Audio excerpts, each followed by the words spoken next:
আসসালামু আলাইকুম। আমাদের আজকের আলোচ্য বিষয় হচ্ছে সোয়ানোমা।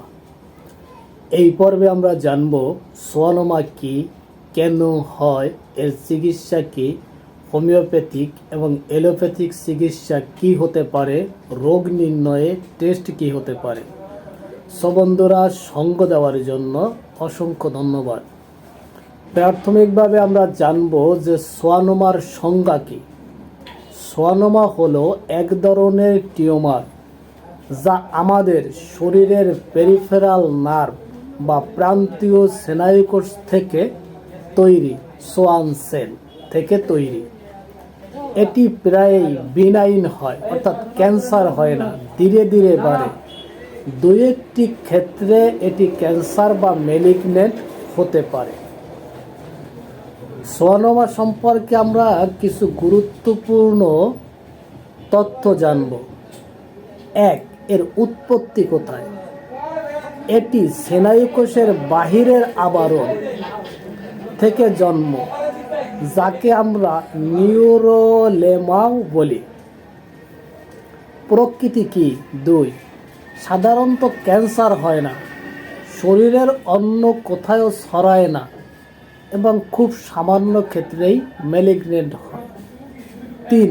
স্থান কোথায়?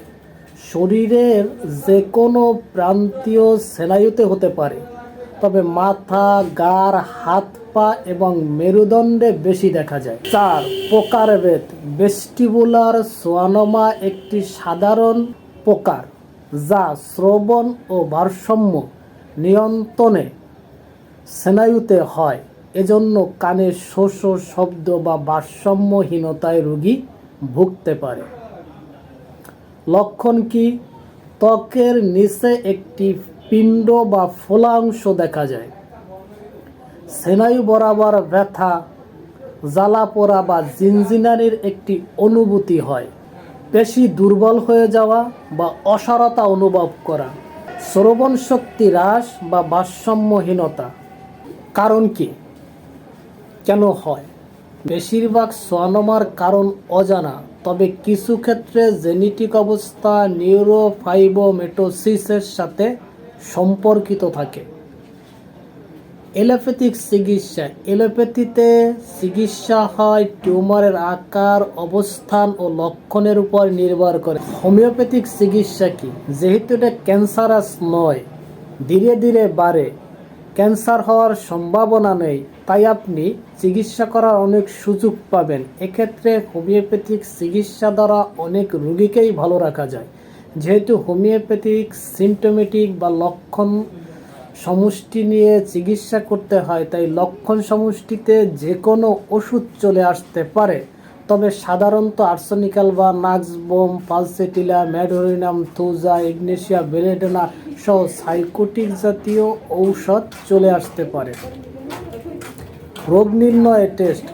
সোয়ানোমা রোগ নির্ণয়ের জন্য প্রধানত এমআরআই, সিটি স্ক্যানের মতো ইমেজিং টেস্ট করা হয়। তাছাড়া টিউমারের সঠিক অবস্থান নির্ণয় করার জন্য বায়োপসিও করানো যেতে পারে।